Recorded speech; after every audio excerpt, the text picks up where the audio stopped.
Back in 2022, I think the government decided that it was time they allowed the importation of GMOs into the country.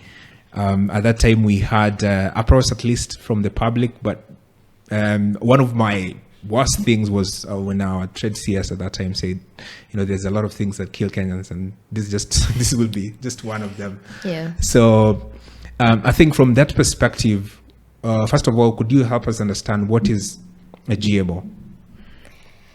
GMO is a very heated topic. And before I even give the definition of what GMO is, I think I am not against technology. I think I just need to say that clear. Yeah. I'm not against technology, and you can advocate for technology, but still value the sovereignty of the people. And for me, the problem I have with GMO is the erosion of the sovereignty of the people, especially when it comes to food and seed. So GMOs are basically genetically modified organisms whose composition is not natural. So they have been engineered in the laboratory. So they're completely not natural. You're taking, let's say, the genetic material of a soil organism or a soil bacteria, and you're mixing that with the genetic material of, let's say, a maize variety.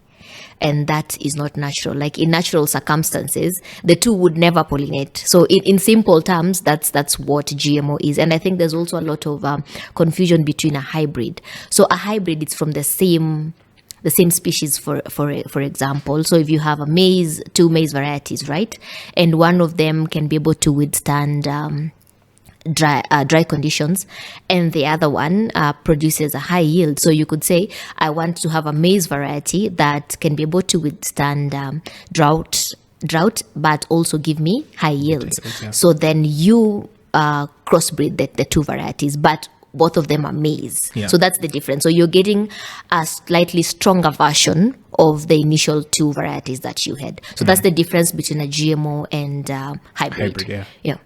Yeah. So, I mean, one of the things that I think I've been complaining from a lot of Kenyans is the impact that these GMOs will have for us as consumers and also for the farmers, right? So, for example, the other day I saw a post by one of our governors from CIA, who's very, let's say, enthusiastic about introducing GMO cotton to farmers on his counties, right? So, Kenya is not the first country to allow GMOs to be grown in their country, right?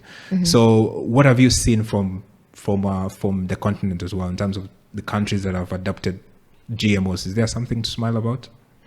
Not at all. I wouldn't say there's anything good about GMOs because one, GMOs take away our sovereignty as a people, and especially small-scale farmers.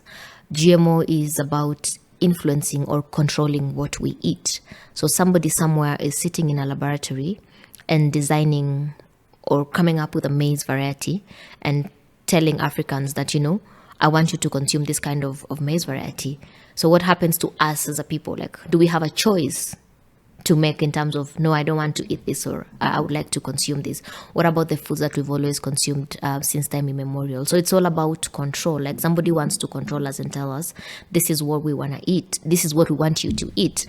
The second reason why I am not for GMOs is about patents. So whoever controls the seed owns it. Yeah. And eventually, if that seed gets to us, they also control us. So GMO patents, I've seen across the world where farmers have been sued. Like in the United States, farmers were sued for growing the Monsanto Roundup Ready soybean. Yeah. They were sued. I think they had to pay around $23 million. It was a cross-pollinated. Yes. Yeah. In I think Brazil as well, farmers have been sued. We saw in India as well, farmers were sued by, was it PepsiCo? Lay's, the potato chips, Lay's. But they later on withdrew the case from the farmers. And you know why they were suing them? Because some of these farmers, like the case in the US, these farmers saved these seeds from the Monsanto Ready Roundup soybean. So they saved the seeds. And when it comes to the case in India that was withdrawn, was that these farmers were being sued for growing these potatoes like cross pollination happens. Yeah. So these potatoes ended up on these farmers' farms. Yeah. They didn't grow them willingly. Like cross pollination happens, which is something beyond their control. Yeah. That is natural. That's a natural process. Yeah. So they were being sued for these potatoes growing on their farm. Which should actually be the opposite. Because We should actually be the opposite. They should be suing because there is an erosion of their Contamination. genetic diversity on the farm. Yeah. They should be suing this particular company, but they were being sued.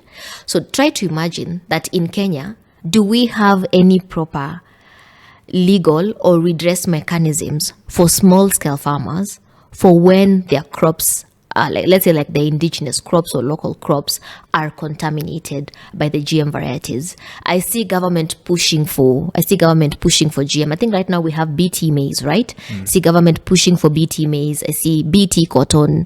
But do we have the proper redress mechanisms? Or are farmers going to be arrested in the next couple of years? We have the National Biosafety Authority, right? It's actually mandated by under the UN Cartagena Protocol. So it's actually the government corporation or agency that is mandated, with GMOs, making sure that whatever GM crops are introduced are safe, they have no harm to the environment, the people, But for us here, there's no research. Like if we say, why has BT maize been introduced? But have we done any research on it to actually show that it would contaminate other crops? Yeah. They're telling you they'll do the research after 20 years, once this crop has actually been introduced. So after 20 years, what is the damage that would have been done in terms of genetic diversity of the local crops? So we're not talking about that.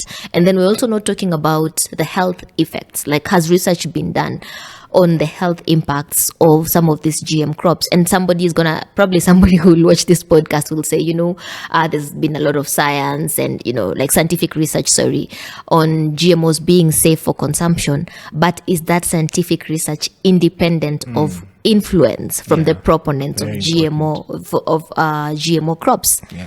So there's so many issues around GMO, but for me, my biggest one is the erosion of sovereignty, food and seed sovereignty, especially for Africans. Like, as Africans, we need to be able to decide what we eat. And I'm not saying technology is bad. If that technology is coming in to help us advance our seed and food sovereignty as a continent, and let's say to the level of Kenya, like as a country, then it's very much welcome. If you're teaching farmers how to process their indigenous foods and package them for sale, and you're developing technology for that, that's very much welcome. But a technology that is actually coming to control our food system, that is not something that we need to accept as a country. Yeah. And I think if only our leaders could sort of take this like a systems approach, or view it from different angles before really hopping into this trend. And the other thing that I think they don't talk to us about is part of the reason why they accepted GMOs is because of the trade deal that they have with the United States, right? Part of that deal says that Kenyan government has to accept GMOs that are coming from the United States into Kenya, right? So if you look at it from that perspective, then it makes sense why the government will be so intent to allow such a products into this market. So there are self-interests that are being looked after more than the interest of us as Kenyans from that perspective. So if you look at from that perspective, then it makes sense why the government is so Of course. in introducing the GMOs. Yeah, that's right. This is not about Kenyans, actually. Yeah. This is not about Kenyans, but this is about political interests and who has the upper hand in this. Of course, the United States has the upper hand in this. Yeah. I think they were among one of the largest growers of GM crops. Yeah. And so they're looking for a market for their crops. And Kenya is that available market. If they can get into Kenya, they can get into the East African region, So we are just creating a market for them at the detriment of our farmers. Think about it. We have GMO maize in the market. Farmers from Trans Nzoia, will they be able to grow maize anymore? No, they won't be able to grow maize because there's an overflow of maize in the market, GM maize in the market. So we are kicking farmers out of work. Yeah. And most of the people in this country have gone to school because of proceeds from farming. Exactly, yeah. So we are seeing that we are cutting this livelihood And then we want to embrace imports. So what happens to the current state of food in our country? I don't like talking about food security, but I prefer to talk about food sovereignty. What happens to us as our ability to, determine what kind of foods we want to eat? What happens to that? That's already eroded because we've allowed the United States, we're trading with them. But of course, in the trade, the United States has an upper hand over us. The farmers in their countries are heavily subsidized. When you look at us, and then they're large scale farmers. Yes. When you look at the farming here, it's small scale. Yeah. So we cannot compare with that. We cannot compare with that. Our farmers are going to be kicked out of farming.